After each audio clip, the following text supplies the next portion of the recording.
Fala galera, muito bem-vindos ao canal Reação Rubro-Negra e nesse vídeo aqui a gente vai conferir um conteúdo da Jovem Pan Esportes, mais um, né, falando dessa vergonha que foi o jogo do Olímpia contra o Flamengo, 3-1, fora os apavoros, né, os ameaços.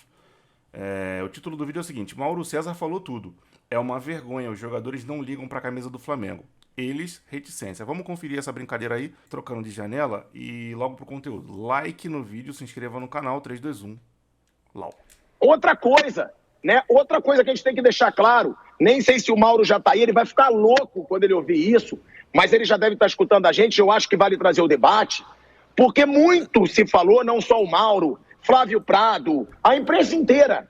Eu e o Piperno fomos os únicos que não achamos o Renato tão mal no Flamengo. Porra. Vale a gente dizer que o Flamengo do Renato venceu esse Olímpia por 9-2 no agregado. 9-2. Pô, mas isso diz mais sobre a fraqueza do Olímpia do que sobre a força do Flamengo. Pelo amor de Deus, cara. Porra, quem não viu as fragilidades táticas daquele time do Renato lá, tá de brincadeira. Tá assistindo outro esporte. 9-2. E o Flamengo do Sampaoli, que eu também acho, concordo com o Mauro, que é má vontade, não conseguiu eliminar esse Olímpia da Libertadores. Não conseguiu tirar esse Olímpia da Libertadores. Então, tem muita coisa errada. Uma diretoria que não sabe o que faz, uma diretoria que não tem pulso firme, uma diretoria que só passa a mão na cabeça do jogador, diretoria que passa de jogador. E anotem, em breve o Sampaoli vai cair. Vai cair. Por quê? Já estão conseguindo. Aí o torcedor suspeita, será que entregaram o Sampaoli? Claro que o torcedor vai suspeitar. A gente pode cravar isso? Óbvio que não. Ninguém pode julgar os outros assim, ninguém pode dizer o que aconteceu. Mas o torcedor, vendo uma atuação patética e vendo os gols ridículos que aconteceram, ele pode supor o que ele quiser. Sabe por quê? Porque ele está revoltado. Sabe por quê? Porque ele foi no aeroporto e teve segurança isolando ônibus, torcedor revoltado lá no Paraguai. É o torcedor que se lasca e sou eu que me lasco. Sou eu que viro piada, sou eu que viro chacota, sou eu que sou obrigado a ver um velho banco como o Flávio Prado entrar no estúdio falando que eu sou o tonto internacional. E virei mesmo, virei. Eu sou piada por causa de uma piada de atuação do Flamengo. E pra quem falou que eu tinha corrido, tô aqui. Tô viajando, tô em Goiás, hein? Tô em Alexânia, Goiás, e tô aqui. Tô aqui botando a cara, porque realmente falei muito antes. Falei que já tinha passado e agora tô aqui botando a cara e falando que foi um papelão, um vexame desse Flamengo, Pedrinho. E essa entrada do Flávio não estava no script, no roteiro. Ele veio hoje só para dar risada dessa sua cara, hein, pilhado? Que coisa. Ó, o Mauro César já está conosco e não tem como eu não perguntar pro Mauro. Mauro, primeiro, a sua opinião sobre esse discurso todo aí do pilhado e, é claro, essa eliminação, esse vexame do Flamengo ontem no Paraguai. Mauro, boa tarde. Boa tarde, Pedro. Boa tarde aos companheiros, a todos. Primeiro ele falar em Renato Gaúcho 9-2 tá totalmente sem noção, né? Como se os jogos de futebol fossem iguais, os times fossem iguais. É uma bobagem, falou um monte de besteira. Agora, sobre o Olímpia ter levado a sério o que o Thiago fala no ar, é que eles não conhecem o Thiago, não sabem que ele é um personagem aí, o pilhado, faz essa onda toda. Não dá para levar a sério. E olha, ele nem precisava disso, cara, porque quem tá aqui percebe. Eu tô aqui desde quarta-feira. Os caras se mobilizaram, os caras se organizaram. Eu estou avisando isso desde o outro jogo que eu estou avisando. Cuidado com esse jogo. Os caras estão vivos, eles vão se organizar, vão se mobilizar. É um time tricampeão da Libertadores, é um clube importante da América do Sul, né? Olha a arrogância.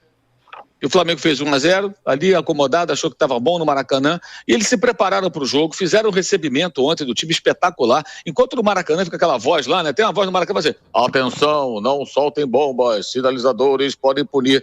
Aqui os caras tocaram um F bem grande, acenderam tudo, fizeram um barulho danado, fumaça, bandeirão, foguetório, quase 5 minutos de foguetório. Já meteram uma pressão fortíssima. Deram porrada em torcedor do Flamengo. Mostraram assim que vieram para ganhar. Um time limitadíssimo, orçamento de $500 mil do futebol do Olímpia por mês. Porra, olha isso, surreal, mané. Saiu um cara do Flamengo só, de repente, tá ganhando quase isso aí. Um cara sozinho. O orçamento do futebol dos caras é o preço de, sei lá, o salário de 1 ou 2 jogadores do Flamengo. Absurdo isso. Ou seja, cortou em 2/3 nessa temporada pelas dívidas, transfer ban, enfim, um futebol até tosco do Olímpia, não é um bom time. Um time com um repertório muito fraco, jogadores limitados, mas que jogou uma partida para eliminar o time rico metido a besta, que é o time do Flamengo. Um time indolente, preguiçoso. Esse time merece gritos de time sem vergonha, que são assim tão repetidos por torcidas em derrotas. Porque falta mesmo vergonha. Mas não é só o time o problema. O Sampaoli também cometeu muitos erros. Não adianta ficar recuperando técnicos anteriores que também fizeram bobagem. O trabalho do Renato foi ruim. O Dorival, no final, já não tinha controle sobre esse grupo, que é um outro tipo de problema. Ou você tem um Dorival que tem que comer na mão dos caras, ou bota o Sampaoli que barra, não dá muita confiança, e eles vão lá e simplesmente não correm, né? Então, qual é a solução? A solução não passa pelo técnico pura e simplesmente, passa pela diretoria e por decisões sérias com relação ao elenco. Porque existe uma panela, aí saem alguns componentes da panela e entram outros que compõem. Gente, os caras compõem. Cara, o Marcos Braz vai até o final com o Landim. Pra poder mudar isso aí, cara, tem que tirar ele dali ou tirar os poderes do futebol dele, assim, drasticamente, saca? Contratar um profissional, o gerente mesmo, brabo, pra gerenciar todo o departamento de futebol. E esse caboclo aí decidir... Cara, eu disse no outro vídeo. Pô, estamos indo pra, sei lá, 10 treinadores diferentes.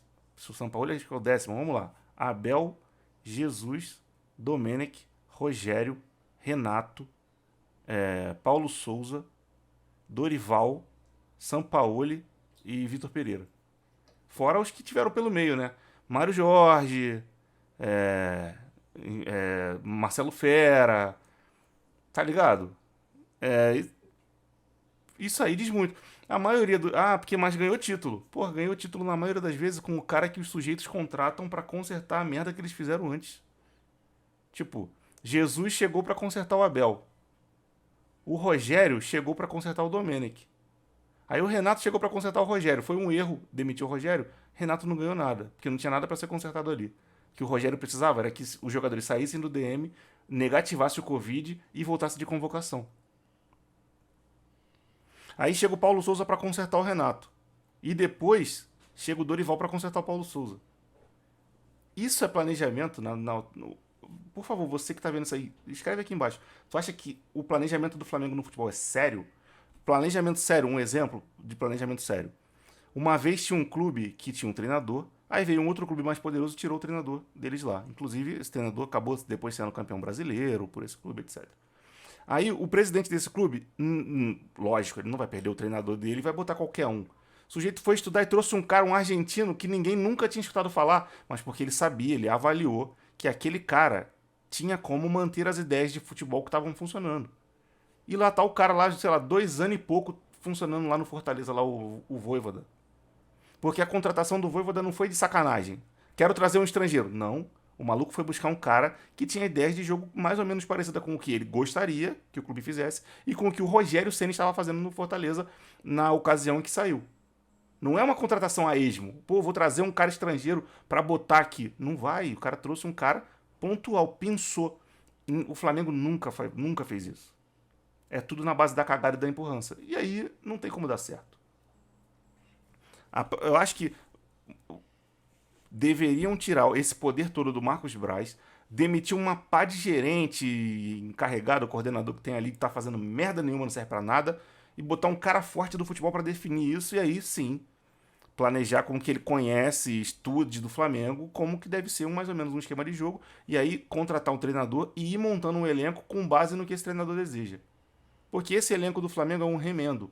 O melhor elenco da América Latina. Eu concordo que seja porque é uma junção de jogadores muito boa. Mas, cara, ali tem jogador que foi Abel que pediu, jogador que foi Jesus que pediu, jogador que foi Rogério que pediu, jogador que foi Renato que pediu, jogador que foi Paulo Souza que pediu. Entende? Porra, cara, surreal. Saem alguns componentes da panela e entram outros que compõem. Gente, os caras compõem. E continuam ali. Tem um outro jogador que quer correr, quer fazer, mas a maioria... O Arrascaeta ontem teve uma disputa de bola com o Gamarra de hoje, que não é o Gamarra, evidentemente aquele Gamarra, lado direito da defesa do Olímpia no primeiro tempo. O Arrasca ganhou a bola, o cara tomou, o Arrasca recuperou, o cara tomou, perde, ganha, ele ganhou na posição física, saiu com a bola, a torcida urrou na hora, bem na minha frente, urrou, e o Arrascaeta ficou ali com a mãozinha na cintura andando. A televisão não deve ter mostrado, porque a bola foi lá pro meio do campo e pro ataque do Olímpia, um símbolo do que foi. Ele não correu atrás do cara. para tentar um novo desarme. Ele desistiu da jogada. Então, quando a Arrascaeta é sensacional num passe, tudo fala, pô, que legal, ele é uruguaio, cadê o sangue do uruguaio? Arrasta a charrua. Parou da jogada. O Gabriel não pegou na bola e deu entrevista para os colegas de televisão no final do jogo, dizendo que foi um roubo. Que roubo? Não teve roubo nenhum. Você pode reclamar do árbitro um detalhe ou outro, mas não teve interferência nenhuma. Aí quando eu falei algumas vezes que o Matheus Cunha é um goleiro muito jovem, que é uma chapa muito quente para ele já ser titular do Flamengo. Como diz meu parceiro Bebê, o Matheus Cunha tem a bunda grande e eu digo que ele tem um queixo muito grande também. A dificuldade desse rapaz de pular na bola se fez presente ontem por causa disso. Quer queimar? Não quero queimar ninguém, é só uma opinião. Falhou nos gols ontem, 2 gols. Aí o Flamengo contrata o goleiro Rossi, do Boca Juniors, experiente, acostumado a jogos assim, e o São Paulo não escalou o cara nem para ver como é que é. Manteve o garoto, porque dizem que joga bem com os pés, não joga nada bem com os pés. Não joga nada. Isso é uma falácia que estão botando. Eu já disse isso em outro vídeo aqui também. O Matheus Cunha não joga bem com o pé. O que acontece é que ele não tem medo da bola. Então, ele não fica rifando a qualquer momento, ele recebe, ele se apresenta para receber a bola, etc. Ele não é aquele goleiro que fica plantado dentro da área, e aí a bola chega e ele fica mais atabalhoado com medo. Por mais que ele até faça besteira, quase entregou um gol no outro dia desse aí, mas ele não tem medo. Ele vai... Mas isso não significa ser bom, significa não ter medo. São duas coisas distintas. Não joga, ele pensa que joga bem com os pés, não dá opção em linha de passe, tenta vários lançamentos, não é demonizar ninguém, mas não está preparado para um jogo desse. O terceiro gol do Olímpia, a bola está nas mãos dele, ele primeiro reclama de uma falta que não houve, ele sai com a bola pela linha de fundo, tenta botar a bola na bola, não sei porquê. Ele, ao invés de segurar a bola, esfriar o jogo, ele joga com força na direção da bandeirinha de córner, para os caras baterem rapidamente. Impressionante, que ingenuidade. Você vê a falta de entendimento de onde eles estão. Então, o que aconteceu ontem, começa na diretoria. Tem um vídeo constrangedor do presidente do Flamengo dando umas piadinhas assim para ver se pode sair ali da área restrita do aeroporto para a área de desembarque, né? É um negócio muito constrangedor até esse vídeo. É responsabilidade dele, do Marcos Braz, evidentemente, todo o departamento de futebol, daquela gerentada toda que o Flamengo tem. Aí... Eu nunca vi o Bandeira de Melo se esquivando assim. O Bandeira de Melo era um... É que também durante um período ele acumulou a presidência de futebol também, né? Que foi um erro na gestão dele. Mas ele botava a cara, mano. Ele teve uma treta com o Mauro porque ele foi responder jornalista. Chamou o Mauro de falso rubro-negro. O Marcos Braz, evidentemente, todo o departamento de futebol, daquela gerentada toda que o Flamengo tem, aí passa pelos jogadores, muitos deles, né? E chega, inclusive, no técnico, evidentemente, que cometeu muitos erros. Como, por exemplo, insistir no Felipe Luiz até os 31 minutos do segundo tempo. Felipe Luiz não era nem pra ter entrado nesse jogo, cara. Felipe Luiz era pra ter sido opção no banco. Cometeu muitos erros, como, por exemplo, insistir no Felipe Luiz até os 31 minutos do segundo tempo. Tem o menor cabimento. Né? Foi um erro escalar em campo, que parecia interessante, imaginando o jogo do Grêmio, que foi 15 dias antes só. Interessante manter o Felipe Luiz. No começo do jogo, já o primeiro gol em cima dele, o Davi Luiz está totalmente fora de posição, fora da área, lá na frente, fazendo sei lá o quê. O Felipe Luiz não dá combate, dá o lado certo pro corte, o corte é feito, o cruzamento e o gol. Atacante de cabeceira totalmente livre. Ele ficou até os 31 do segundo tempo, não dá para entender por quê. E ainda há quem defenda a renovação do Felipe Luiz. Gente, ele é um ótimo jogador, não dá mais. Vamos renovar com o Everton Ribeiro. Esquece, não dá mais. Aí eu fui na coletiva, fiz uma pergunta para o Everton Ribeiro, e ele admitiu que foi vergonhoso. Mas não adianta admitir que foi uma vergonha, tem que ir além disso. O que eles vão fazer para mudar isso? Os jogadores não se abalam, gente. Depois eu fui acompanhar lá a zona mista. Só 2 falaram, o próprio Felipe e o goleiro Matheus Cunha. Jovem, mas foi lá e deu a cara, falou com os jornalistas. Os outros passaram direto, o seu Gerson passa direto, o seu Gabigol passa com um gorro na cabeça, lá um capuz do casaco, São Paulo passou aquela corridinha ali, tudo rapidinho, foi embora, porque não teve que dar entrevista, que foi expulso ainda por cima, e parece que provocou a expulsão, tanto que ele reclamou, e o árbitro reclamando com ele, estava na cara que ia tomar um vermelho e tomou, né? O Marcos Braz passou rapidamente, todo mundo passou por ali, ninguém falou. É muito fácil. Muito fácil, você pegar e entrar no ônibus, tem um grupo de torcedores que vieram de ônibus para cá, vão chegar só sábado no Brasil, estão viajando, se tudo correr bem, chegam no sábado, né? E estavam ali protestando, eles entram no ônibus com vários seguranças, vão embora, já estão no berço há muito tempo, essa hora já até acordaram. Então é muito fácil para o jogador do Flamengo ganhar um salário. Os 2 jogadores do Flamengo ganham, somando 2 salários, dá mais ou menos o orçamento do futebol do Olímpia, gente, de um mês. É uma vergonha. Agora, o Olímpia é um time grande da América do Sul, tricampeão da Libertadores, se mobilizou, foi um espetáculo, uma torcida fantástica, que mesmo quando tomou o gol, não se abateu, continuou acreditando na virada, e no primeiro tempo, até eu escrevi no meu Twitter no primeiro tempo, o roteiro que está se desenhando é esse, o Flamengo vai cair, é uma questão de tempo. É uma questão de tempo, se não mudar a postura, e aconteceu. E era claro, você sente no estádio o que vai acontecer. E o Olímpia sabia, a torcida sabia, estava tudo muito claro. Agora, tudo isso é um problema grande de estrutura, de quem tem dinheiro não sabe como fazer. Não adianta também esse discursinho de, tem que profissionalizar o futebol. Tirando o Marcos Braz, todo mundo é profissional. A questão é a capacidade ou não das pessoas que lá estão e de quem está lá em cima mandando. Esse é o problema. Então não adianta só falar em profissionalismo. Tirar um profissional ruim e botar outro não vai dar em nada. E só culpar o técnico não adianta. É possível, gente, a gente criticar o técnico, ele merece críticas pela falta de jogo de cintura, pela dificuldade de relacionamento, pelos erros cometidos no comando do time e tudo mais. Agora, quem contratou sabia do perfil de Sampaoli, tá? Parece que não conseguiu contornar também para que ele fosse minimamente flexível e tentasse se enturmar mais com essa panela. Agora, tira esse, bota outro, não adianta. Vai ficar o tempo todo o quê? Procurando treinadores que compõem. Se o São Paulo sair, o nome mais provável é o Ceni, porque o Ceni tem bom trânsito com os jogadores. Ele conseguiu fazer uma composição política que teve os caras do lado dele. Então é um nome que seria bem recebido. No caso da queda do São Paulo, que parece que não vai acontecer. Até o Rodrigo Matos no UOL já publicou um texto sobre isso hoje. O Ceni não era nem para ter saído quando saiu. Que a tendência é a permanência do treinador. Agora, se vai continuar o treinador em choque com o elenco, eles têm que decidir alguma coisa. O que eu faria imediatamente, essas propostas, Léo Pereira, Ayrton Lucas, qualquer jogador, proposta do mundo árabe, né, da Arábia Saudita, 20 milhões de euros, eu venderia correndo. Qualquer jogador, qualquer, sem exceção, aparecer uma proposta boa, é legal, o dinheiro é bom, vende. Hoje, vou jogar com quem? Arruma um jogador na Série B, contrata um cara para tapar buraco, põe um garoto da base, vai do jeito que dá, mas é necessário quebrar essa panela, mudar isso e mudar o departamento de futebol. O Mauro lembrou bem na live dele que aconteceu algo parecido com isso em 77, salvo engano, que aí a galera saiu e aí chegaram os caras, tipo o Raul tinha parado de jogar, acabou aceitando o convite do Flamengo e veio pro Flamengo ali pra 78, parece. O Carpegiani chegou também pro meio campo, não sei o que, aí ele se formou o time que foi campeão estadual em 78, né, com aquele gol do Rondinelli, Deus da Raça, e depois 2 vezes em 79, que teve um campeonato estadual especial em 79, e brasileiro de 80, mundial de 81, Libertadores de 81, 82, 83 também, saca?